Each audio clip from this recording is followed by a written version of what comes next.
नमस्कार दोस्तों, मैं डॉक्टर विनीता पांडे एक बार फिर आपके सामने उपस्थित हूँ। और आज हम बात करने वाले हैं कि जीवन में बहुत सारी ऐसी समस्याएं होती हैं जिसमें हम कभी कभी बहुत ज़्यादा परेशान हो जाते हैं। आजकल बहुत तरह की समस्याएं हैं, फ्रस्ट्रेशन हो रहा है और लोग जो हैं वो अवसाद से ग्रसित होते जा रहे हैं। तो बहुत सारे लोगों के कमेंट आते हैं और फ़ोन कॉल्स भी आते हैं कि हमारे जीवन में घरेलू समस्याएं बहुत होती हैं, पारिवारिक समस्याएं बहुत होती हैं, हम उन समस्याओं से कैसे निजात पाएं। महिलाओं की भी समस्याएं हैं, बच्चों का अपना वर्कलोड है, हस्बैंड्स की अपनी प्रॉब्लम है, जो बुज़ुर्ग होते हैं उनकी अपनी समस्याएं हैं और टीनेजर्स जो होते हैं उनकी अपनी समस्याएं हैं। तो आज हम बात करने वाले हैं कि हर किसी की समस्या का जो एक मुख्य बिंदु अगर हम देखते हैं तो वो क्या है, तो वो होती है आपकी अंडरस्टैंडिंग पावर। हम जीवन में हर पल हर किसी से मिलते हैं, अपने परिवार में रहते हैं और वहाँ पर हम देखते हैं कि जो हमारा परिवार होता है या वर्क प्लेस होता है, वहाँ पर अलग अलग व्यक्तित्व के लोग हमको मिलते हैं। कई बार हमारी ये गलती होती है कि हम सभी को एक तरह से देखते हैं और हमारा जो नज़रिया होता है हम उसी तरह से सोचने लगते हैं। कई बार हम वो सोचते हैं जैसा हमें लगता है। तो बहुत सारी समस्याओं की जो जड़ है, किसी महान लेखक ने कहा है कि यदि आप किसी से आशा करते हैं और वो आशा पूरी नहीं होती तो व्यक्ति जो है वो कुंठा का शिकार होता है।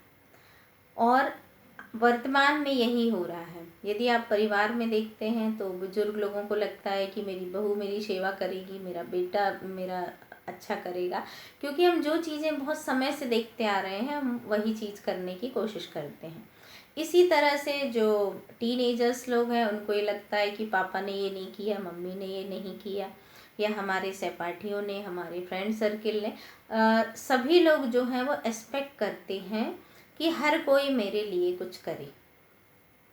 और सारी समस्याओं की जो जड़ है वो यही है कि आप किसी से आशा करते हैं। आशा करना बहुत इम्पॉर्टेंट है और ज़रूरी भी होता है, लेकिन यदि हम आशावादी हो तो ठीक है, लेकिन यदि हम हर पल किसी से कुछ ना कुछ चाहें तो ये हमारे जीवन के लिए बहुत बड़ा दुख का कारण बनता है। इसीलिए आपको जीवन में ये मूल मंत्र है कि आप किसी को क्या दे सकते हैं, आप इस पर ज़्यादा सोचिए। आप किसी से क्या ले सकते हैं इस पर आप बिल्कुल भी ध्यान मत दीजिए, क्योंकि जिसके पास जो है वो आपको वही देगा। इसीलिए ज़रूरी होता है कि हम हमेशा अच्छा सोचें, अच्छा पढ़ें, अच्छे लोगों के साथ बैठें, पॉजिटिव चीज़ों में अपना समय वो करें। कई बार आजकल हम लोग देखते हैं कि मोबाइल पर लोग ज़्यादा समय व्यतीत करते हैं और निगेटिव चीज़ें, जैसे अगर मान लीजिए आपको सास बहू की कोई समस्या है, किसी और की कोई समस्या, हम समस्याओं पे ज़्यादा ध्यान देते हैं। जैसे सावधान इंडिया अवेयर करने के लिए ठीक है, कई डरावने नाटक देखते हैं बच्चे, पेरेंट्स भी उसको एंजॉय करते हैं। तो ये चीज़ें जो हैं वो हमारे समाज को एक गलत दिशा में ले जा रही हैं। आप बच्चों के साथ बहुत अच्छे से समय बिताइए, बातचीत कीजिए, छोटे छोटे मुद्दों पर बात करें, लेकिन उनको समस्याओं में ना घेरें। तो आशा रखें, कम रखें। दूसरी चीज़ है कि आप अपने से आशा रखिए कि मैं क्या कर सकता हूँ, मैं किसी के लिए क्या कर सकती हूँ, लेकिन कोई आपके लिए क्या कर सकता है, यदि आप ये सोचेंगे और वो पूरी नहीं होगी तो आप कुंठा के शिकार होंगे। आपका व्यक्तित्व जो है वो धीरे धीरे, आपकी पर्सनालिटी डेवलपमेंट जो है वो रुक जाएगा।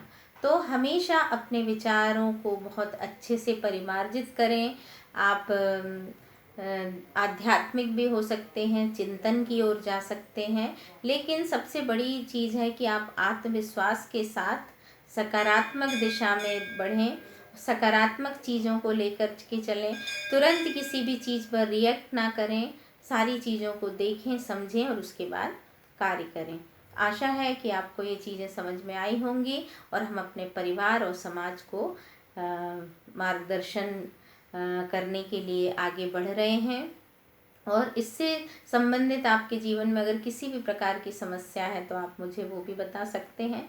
मैं अपनी कार्य क्षमता और अपने नॉलेज के आधार पर आपको बहुत अच्छा ज्ञान देने की कोशिश करूँगी, क्योंकि छोटी छोटी चीज़ें होती हैं जो हमारे जीवन को बहुत अच्छी दिशा देती है और हम अपने जीवन में सफल होते हैं। तो आशा है कि आपकी समस्याएं बहुत हद तक दूर हो गई होंगी और मेरी इन बातों से आपके जीवन को एक नई दिशा मिल रही होगी। आज के लिए बस इतना ही। धन्यवाद।